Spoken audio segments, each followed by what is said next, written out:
I'm Nick Santana, and this is. I'm Celine Ferreira. And we're here today with Chelsy Sommer. How are you doing this morning? I'm good. How are you? I'm pretty good. How was your drive up here? Pretty good. Live pretty close. Yeah, it's getting pretty cold in the mornings now. It is. Yeah. So, what is the name of the organization you work for?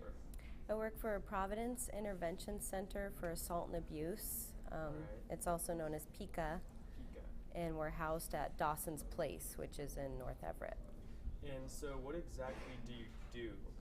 I'm a victim advocate, and I provide support to people who have been through a sexual assault or children who have been through any sort of assault, and I also answer a crisis line.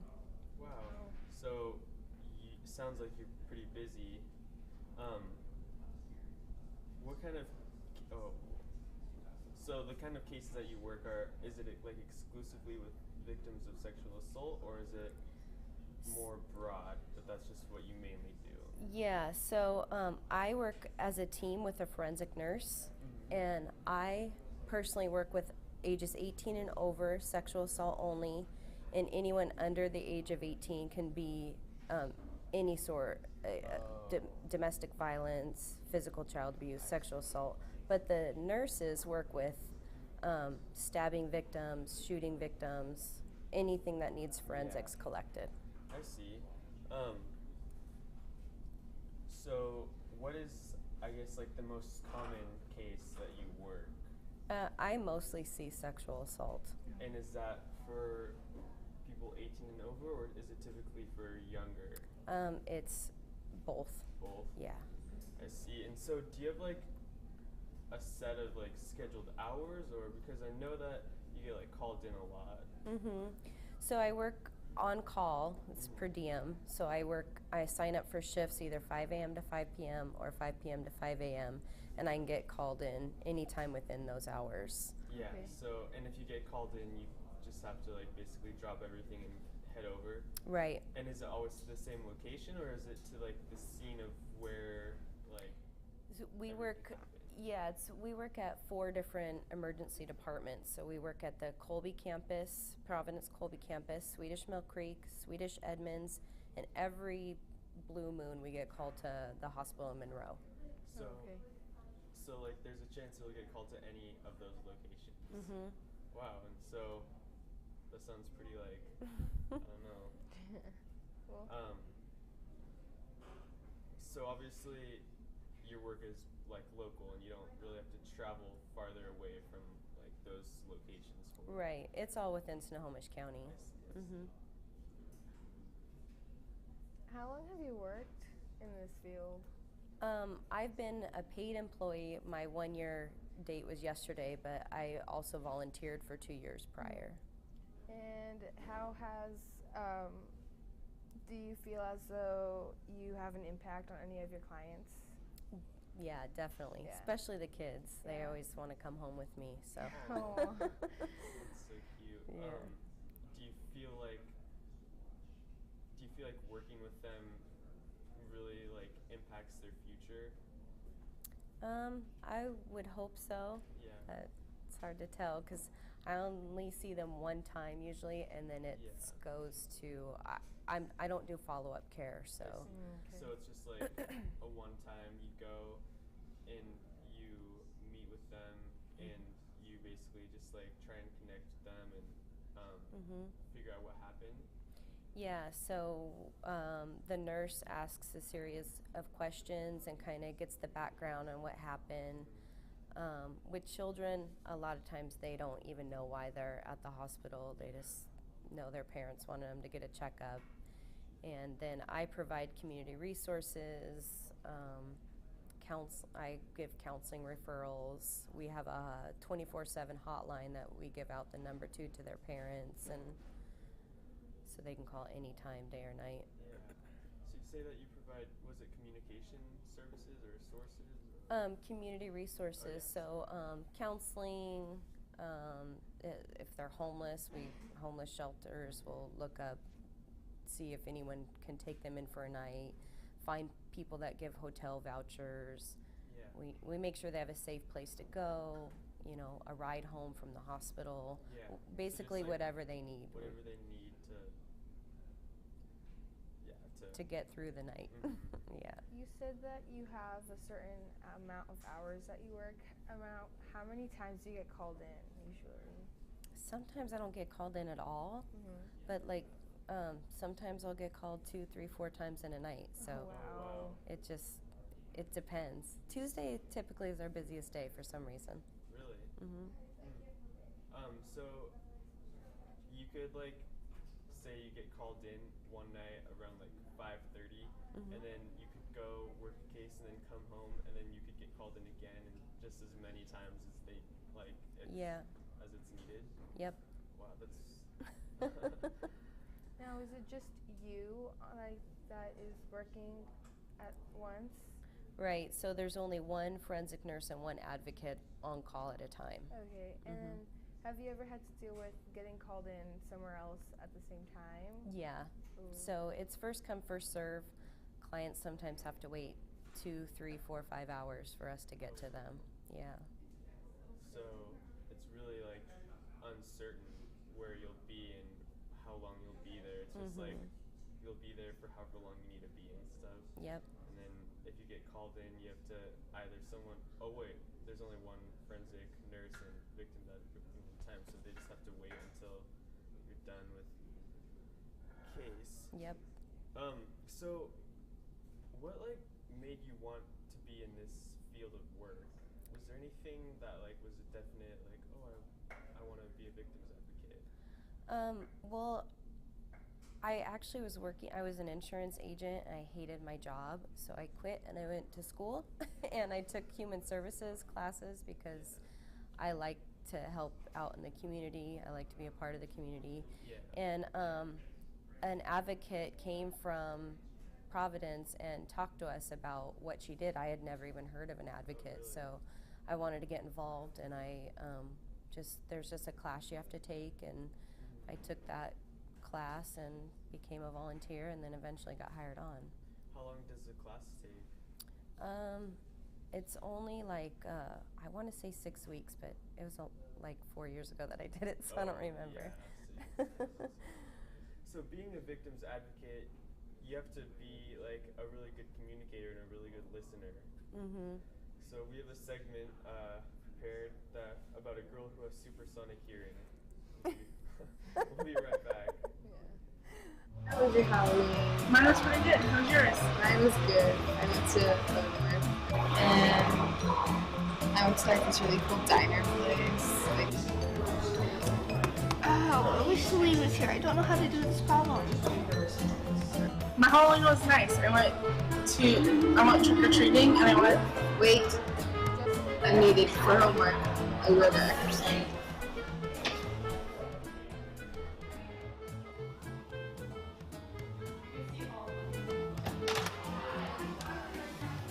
Where's Kiana? She needs my help.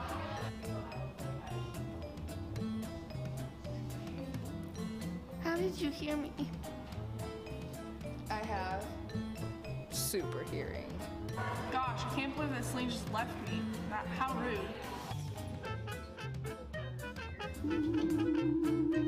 Wait, I have to.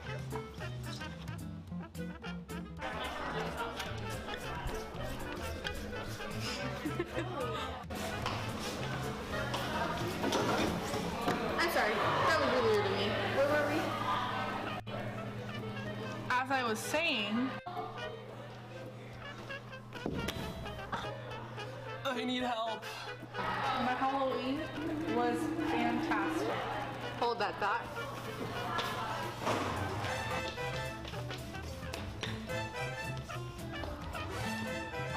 I'm here to help.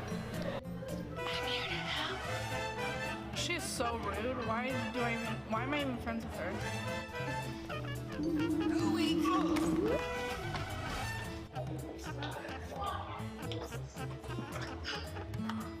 I'm so sorry. You know what? I'm done with you. Loser. I heard that. Welcome back. And that was obviously a segment about supersonic hearing. And obviously you don't have supersonic hearing, but you do have to have really good listening skills. So how does that, like, when you're speaking to whoever you're dealing with, like, how do you have to, like, how do you communicate with them, and like, how do you know what to say? Well, it takes practice. You have to be very sensitive, very non-judgmental. We don't discriminate for any reason, and people come in from all walks of life, so we just have to kind of meet them where they're at. Yeah. Sometimes they don't want to talk at all, so then I just talk about casual things like, you know, what do you like to do for fun? Or if they're in school, ask them what grade they're in, how their teacher is, and just kind of break the ice a little bit, and eventually they open up usually. So you have to establish like a certain connection with them, or with some of them, before they are willing to kind of give you the information that you and the forensic nurse need. And so that's like sometimes a struggle because they don't want to talk. How often do you say that they don't want to talk versus like? It's not very often, actually. Oh, really? Yeah, because usually they're there to report the crime. So, but like little kids, like I said, they don't even know why they're there half the time. So we just play games. I always have toys in my bag for them, or we draw pictures, and we just play, really. So being a mother, do you think that helps with your job, like having to connect with them and playing with little kids? I think I'm pretty good with kids in general, but yeah, I mean, I guess it probably does help. I have the motherly instinct, so I just want to hug and love every kid that I see. So, do you think that being in this line of work, it has made you more of a protective mother than you were before? I don't necessarily think I'm more protective, but I'm definitely more aware. I kind of know what to look for. I have an understanding for teens. I kind of. So, have you ever, like, run into a client that you've known at all in any capacity? I have walked into a room and it's someone I know, and in that case I can't be involved at all. Oh. So I have to turn around and leave. Oh, wow. Yeah. So you have to be honest about it too. Yeah. Like, yep. Yeah. And why is it that you can't get involved? Is it just that there's too much of a personal connection? And like that they don't want that to affect the way you handle the case. And a lot of times those cases go to court, and you know they don't want someone they know that's been helping them out, and it's just not good to get a personal involvement like that. All right, well, we're going to take a little break again, so with this segment called Welcome to High School.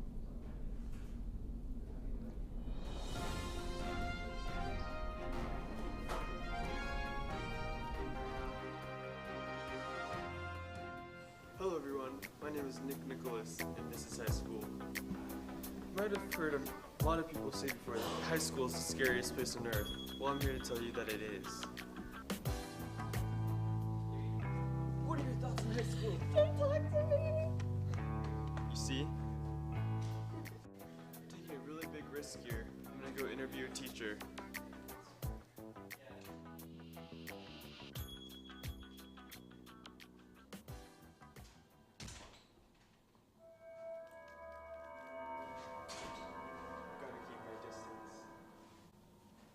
Thoughts on students? Students? Those smelly little people who show up here every day? I hate my job. Okay, there you have it. Fresh from the source. So high school, how's it going for you?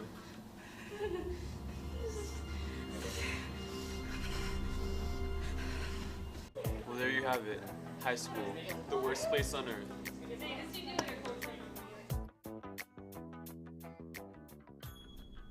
Welcome back, Getchell, or Marysville, to Charger Chat. We're here with Chelsy Sommer, victims advocate. So before we left, we were talking about cases and what you would have to do if you knew a person on the case. Mm-hmm. So you obviously can't work a case with someone that you have a connection to at all. Right. So have you ever developed with someone that you don't know in a case, have you ever developed such like a strong emotional attachment or connection to them that you feel as though it may affect how you like handle the case? Well, I've definitely gotten emotional a few times where Yeah. I've had to excuse myself. You can't let your emotions take over when you're there, because it's about them, not about you. Yeah. So a few times that's happened where I've just had to abruptly excuse myself and go cry it out in the back room for a second, and then you just dust yourself off and come back in. And there's definitely been times where I've worked with people that it haunts you sometimes. I mean, you think about them, definitely. But luckily, the case files at our work, we get updated reports. There's other people in my office that continue to work with them, so I usually end up hearing the outcome. Oh, okay. So you were saying earlier that you don't do follow-up appointments, but people in your office do have follow-up information. Do you not have follow-up appointments because you're not allowed to contact them anymore, or is it just that it's not in your line of work? Right, it's just I just work per diem, so that means Yeah. I just work on call. Just like on the scene. Right. There are advocates that work in the office that see people on a regular basis. They have their clientele. And then, of course, we have nurses that if they need a follow-up appointment, we have a clinic at Dawson's that they'll do follow-up care there. Or a lot of times little kids, they don't want to be examined in the office, in the hospital. It's just too much for them. Yeah. So they go to our clinic at Dawson's, and it's very kid-friendly in there. So and it's, it's not late at night. It's in the afternoon when they're more awake and stuff. Yeah. So it's just like more catered to kids and stuff, like activities, like games and whatever they need to like settle the nerves a little bit. Yeah. I see. Yeah. Do you think, as being a victim advocate, has it changed you at all in the way you, like, when you first started, how you started talking to them? Do you think you have changed over time, like how you approach the situations and stuff? It's really taught me to be very open. Like I said, people come from all walks of life. Yeah. I'm very open. I try not to judge. I think my openness has just been the major change in me. Not that I was uptight or judgy before, but I mean, you see and hear things that sometimes you're like, oh gosh, I didn't even realize that that happened. Yeah. So it's almost humbling to be in this line of work. Very, very humbling. So anyone that would be considering working in this, you think should be really like tough-minded and just really patient with everyone? Yeah, you have to be very patient, especially like the nurses that see domestic violence victims. They see repeat. Yeah. They'll see them 4 or 5 times, the same thing happening to them, and I'm sure it gets frustrating because you want, you're like, why are you with this person? But everybody handles things differently, and it's a pattern, and you just learn that it's almost like a disease, like they're just stuck there, and So if you feel comfortable and if you're allowed to, would you mind sharing a story that has kind of stuck with you about a victim that you've worked with? Some of the people I work with have been kind of high profile, so it's been in the media, so I can't really touch on that. It's about 3.5 years ago, there was a family with several children, 6 children, and it was pretty horrific. And actually, I had to take a year. I was a volunteer at the time, and I took about 1.5 years off. Oh wow! Because it was just emotionally, I couldn't do it. Oh wow! Anymore. So that really, really affected you then. Yeah. Did it kind of, like, just was it just too much? Like you couldn't? Yeah, and I mean, my personal life, I had other things going on Yeah. too, and then with all the trauma that I saw on top of that, they really stressed self-care, and at the time I wasn't really doing that, so Yeah. I was just going to school and working and being a mom and volunteering, and it was just too much. Yeah. So that just stopped it off. I Yeah. had to take a little break. So was there a point, like, was that a point where you kind of maybe considered doing something else, or did you know that you wanted to continue doing that, you just needed a little break from it? Yeah, I knew I wanted to continue doing it. I needed a break, and I also needed something that paid, because at the time I was volunteering. So. Yeah. Yeah. So what other kind of jobs have you worked when you were volunteering to kind of? I've only been volunteered as an advocate there. I would go in and help do like stuff in the office sometimes, like file paperwork or return phone calls for people, or different things around the office that were needed. Now, did you start volunteering when you went to school for that, or was that as when you were like working with the insurance place? No, I started volunteering while I was in school, because that's when I learned about the advocate. I never, like I said, I never even knew that existed, and a lot of people don't. So. Yeah, I know. I didn't have any idea that kind of existed. I always thought that it was just like police or something going to the scene and trying to get some information. So when the victim's advocate came to your school, was it just that you really were interested in what he or she was doing, and you just thought, that's for me, like I want to help people? Yeah, what she talked about, I just thought I could relate, and I've had things happen in the past to me where I've had the community get involved, and were there for me when I needed someone, and I thought, I just want to return that favor. I want to do the same thing. So. Yeah. So you've had sort of things happen to you that like made you want to be selfless and just like return the favor, like you said. Yeah. All right. Well, we're gonna take another break with the segment called "Can't Sleep."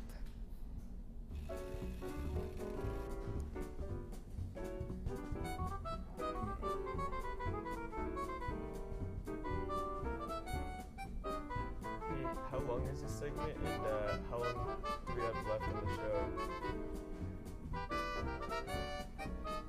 Kiana. Hey, Kiana, how long do we have left on the show?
Hello, welcome back.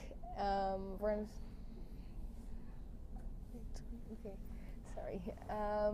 So you were just telling me about different kinds of advocates you guys have. What do they do? So we have a legal advocate. Her name is Julia, and she helps people get like protection orders. She will accompany victims to court.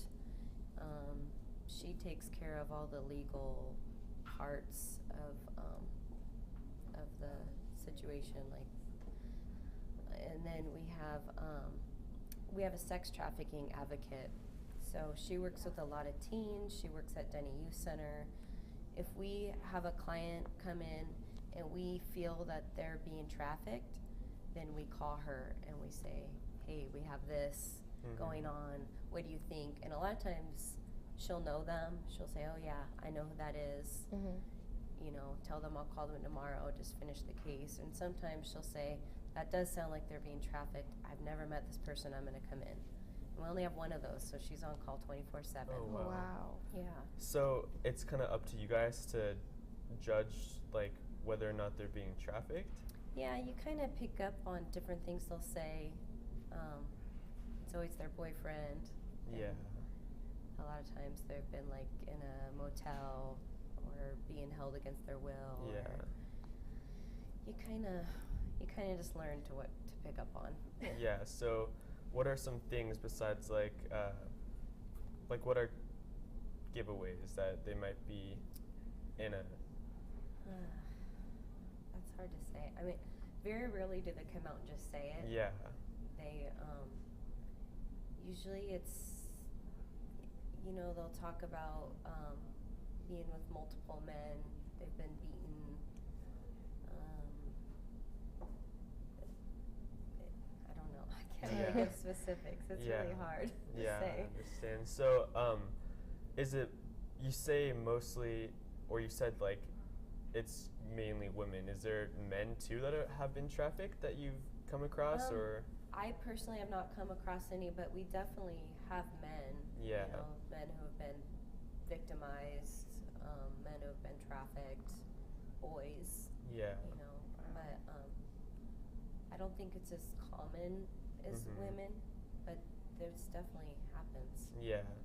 So you're saying that there's like there's different advocates. There's the legal advocate and the sex trafficking advocate, and then you're like a victims advocate. Did you, when the victims advocate came into your school, did she kind of tell you about that and you chose victims advocate, or were you like assigned to one? So anyone can volunteer as a victims advocate. The sex trafficking and the legal advocate, they have more of a background in that. Yeah. They're specialized for that position. Yeah, and is there always communication between the three of you, the three advocates, or? Yeah, I mean, we have like a monthly meeting. We have weekly huddles because we can't really talk about our cases to our friends and family. So you can't hold that in. You have to get it out. So we meet up as a team and we support each other, and you know, we can talk about our cases openly and not have to worry about anything slipping out. Would you say it ever gets, in a way, easier to work in this field, or is it just always like that emotional feeling that you get? I think you always have an emotional feeling, but you definitely start to become desensitized to certain things. Like when I first started, some things were very shocking to me, and now it's just like another day at the office. Yeah. So you have to kind of build up that like mental toughness to be able to really handle this case or cases well. Yeah, you do. So do you feel that you're more, when it comes to dealing with clients, do you feel more like sympathetic towards them or empathetic? I think I'm more empathetic. I honestly, I can feel people's pain, and when I see someone's heartbreaking, it breaks my heart. So I have that. I think it's a good thing, but it also hard. Like gets in the way. Yeah, it can, definitely.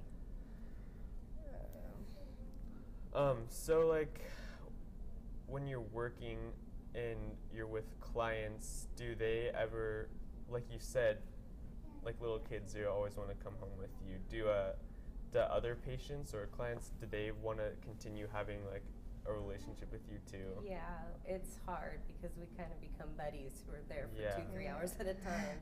Yeah. Like, you know, I saw a young gal last night and she's like, can you give me a ride home? I said, no, I can't, sorry. But yeah, it's hard because sometimes you want to be their friend and you want to hang out with them. I mean, I meet some really cool people. Yeah. So take me through just like a typical day working as a victim's advocate? Yeah, so it's nothing typical. Everything is different every single time. But okay, so I'm on call. I get called into the emergency room. It's mostly Colby. That's like a high trauma hospital. It's a very busy hospital, so we're there a lot. So I contact the forensic nurse. I say, okay, we're being called to this ER. When are you going to be there? We meet. We have a little office meetings place. We print out our it's called a face sheet. Gives all of our client information. We start filling out paperwork. We kind of discuss the case briefly with whoever took the initial report. So it's usually like they go to the ER, and the nurse, the main nurse or doctor that first sees them, they say, okay, I've been raped or sexually assaulted, and so they call our team.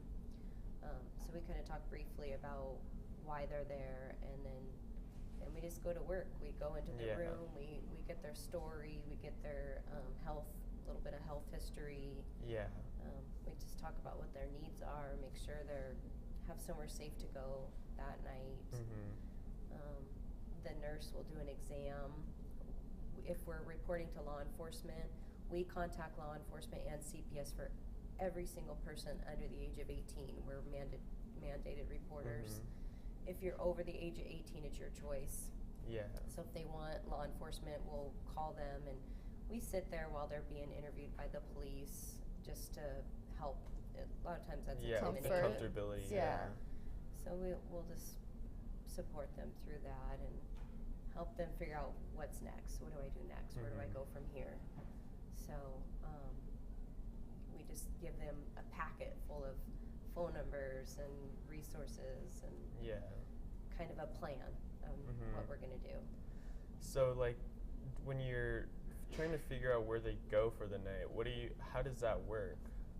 Well, a lot of times they're like, I'm safe. I have home. This happened to me in a public place or whatever. We've had a few like domestic violence cases where they've been sexually assaulted during the domestic dispute, so that's why I'm called in. And they can't go home because their live-in boyfriend or husband or wife or whatever is there. And so in that case, I have a book of community resources that I'll call women's shelter to say, do you guys have any beds? This person needs a place to go tonight. Or I just start making phone calls and try to find somewhere. We also have social workers at the hospital that will sometimes, I think, give hotel voucher or motel vouchers to make sure they have a place to go. And so it's kind of up to you to decide like where you think it would be best for them to go. I mean, different places have different stipulations. So I kind of know, like, okay, it's a domestic violence, so they can go here. This person, sometimes it's happened before where they're homeless, there's nowhere to go. They just go back to the street. So in that situation, they just go back to the street? Wow, that's tough. It is tough. Does it ever like does seeing that make you ever want to like just like take them home? Oh yeah. I definitely would love to give everyone a place to stay, but it just doesn't happen. It just can't. All right, well, we're almost out of time here in the show, so before we go, is there anything else that you'd like to just say or let the community know, or so our hotline is 425-252-4800. Anyone can call day or night. There's an advocate on call 24/7. If you need advice on a situation that happened, or you kind of need to know what to do, you have suspecting someone is being molested or sexually assaulted or whatever, you can call us and we'll help you through that. Well, thank you very much for joining us here in Church today. Thank you guys.